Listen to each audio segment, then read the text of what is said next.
नमस्कार, प्रभात साक्षी news network पर आप सभी का स्वागत है। प्रधानमंत्री नरेंद्र मोदी अगले सप्ताह ब्राजील में होने वाले ब्रिक्स शिखर सम्मेलन में भाग लेने के अलावा 4 अन्य देशों के साथ भारत के संबंधों को मजबूत करने के लिए कुल 5 देशों की यात्रा करेंगे। हम आपको बता दें कि प्रधानमंत्री नरेंद्र मोदी घाना, त्रिनिदाद एंड टोबैगो, अर्जेंटीना और नामीबिया की यात्रा पर भी जाएंगे। मोदी की यात्रा से जुड़े कार्यक्रम की घोषणा करते हुए विदेश मंत्रालय ने बताया है कि यात्रा का मुख्य केंद्र बिंदु ब्राजील के शहर रियो डी जेनेरियो का दौरा होगा, जहां प्रधानमंत्री 6 और 7 जुलाई को होने वाले ब्रिक्स शिखर सम्मेलन में भाग लेंगे। हम आपको बता दें कि ब्रिक्स दुनिया की 11 प्रमुख उभरती अर्थव्यवस्थाओं का समूह है, जिसमें वैश्विक जनसंख्या का लगभग 49.5%, सकल घरेलू उत्पाद का करीब 40% और वैश्विक व्यापार का लगभग 26% शामिल है।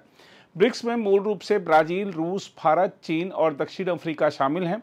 2024 में इसका विस्तार करके इसमें मिस्र, इथियोपिया, ईरान और संयुक्त अरब अमीरात को शामिल किया गया तथा इंडोनेशिया 2025 में इसमें शामिल हो रहा है।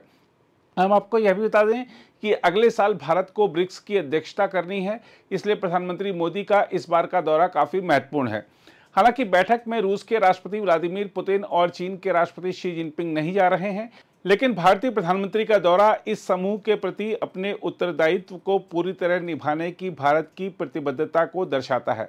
हम आपको यह भी बता दें कि प्रधानमंत्री नरेंद्र मोदी की ब्राजील, घाना, अर्जेंटीना, नामीबिया और त्रिनिदाद एंड टोबैगो की यात्रा सिर्फ संभावनाओं की नहीं, बल्कि भारत की वैश्विक कूटनीति का नए स्तर पर विस्तार और ग्लोबल साउथ की आवाज़ को मजबूत करने की दिशा में भी निर्णायक कदम है। इन 5 देशों की यात्रा से जुड़े महत्वपूर्ण बिंदुओं पर नजर डालें तो सबसे पहले घाना की बात करते हैं। घाना में प्रधानमंत्री का दौरा 2 और 3 जुलाई को है। यह प्रधानमंत्री मोदी की इस देश की पहली द्विपक्षीय यात्रा है। साथ ही भारत और घाना के बीच 30 वर्षों बाद यह पहली प्रधानमंत्री स्तरीय यात्रा है। इस यात्रा से ऊर्जा, रक्षा, विकास और कृषि क्षेत्रों में सहयोग को बढ़ावा मिलेगा। साथ ही अफ्रीका के पश्चिमी क्षेत्रीय संगठन और अफ्रीकी संघ के साथ भारत घाना साझेदारी को नया आयाम मिलेगा। त्रिनिदाद की बात करें तो प्रधानमंत्री नरेंद्र मोदी का यहां पर 3 और 4 जुलाई को दौरा रहेगा। यह 1999 के बाद किसी भारतीय प्रधानमंत्री की यहां की पहली द्विपक्षीय यात्रा होगी। प्रधानमंत्री मोदी यहां संसद को भी संबोधित करेंगे। प्रधानमंत्री की इस यात्रा से दोनों देशों के बीच व्यापार, ऊर्जा, तकनीकी और समुद्री सहयोग मजबूत होगा। अर्जेंटीना में प्रधानमंत्री का 4 और 5 जुलाई को दौरा है। प्रधानमंत्री नरेंद्र मोदी के अर्जेंटीना दौरे के दौरान कृषि, सुरक्षा, खनन, अक्षय ऊर्जा और रक्षा उपकरणों में साझेदारी एजेंडा का केंद्र होगा। खासतौर पर खनिज, विशेषकर लिथियम जैसे क्लीन एनर्जी संसाधनों में सहयोग और निवेश के अवसरों के लिए चर्चाएं होंगी। देखा जाए तो प्रधानमंत्री की यह यात्रा भारत अर्जेंटीना के बीच सामरिक साझेदारी के नए अध्याय की शुरुआत है।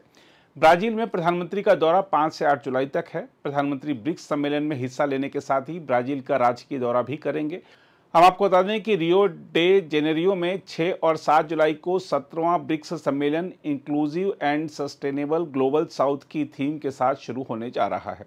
प्रधानमंत्री ब्रिक्स सम्मेलन में हिस्सा लेने के साथ द्विपक्षीय मुलाकातें भी करेंगे। साथ ही प्रधानमंत्री मोदी ब्राजील के राष्ट्रपति के साथ द्विपक्षीय रणनीतिक चर्चा तो करेंगे ही, बायोफ्यूल, रक्षा, ऊर्जा और अंतरिक्ष सहयोग में भी गहरी साझेदारी दोनों देशों के बीच किए जाने की संभावना है। नामीबिया में प्रधानमंत्री नरेंद्र मोदी का दौरा 9 जुलाई को है। हम आपको बता दें कि पहली बार भारत के प्रधानमंत्री का नामीबिया का दौरा होगा। प्रधानमंत्री मोदी अपने दौरे के दौरान नामीबिया की संसद को भी संबोधित करेंगे। प्रधानमंत्री की इस यात्रा से दोनों देशों को खनिज, ऊर्जा और शिक्षा तथा स्वास्थ्य क्षेत्रों में सहयोग बढ़ाने में मदद मिलेगी। कुल मिलाकर देखें तो प्रधानमंत्री नरेंद्र मोदी की यह यात्रा ग्लोबल साउथ की एकता और आवाज को आगे बढ़ाने वाली है। प्रधानमंत्री की इस यात्रा से नए बाजार और प्राकृतिक संसाधन हासिल करने का लक्ष्य भी पूरा होगा, जैसे अर्जेंटीना से लिथियम, घाना और त्रिनिदाद से तेल, नामीबिया से खनिज इत्यादि हासिल करने के रास्ते खुलेंगे।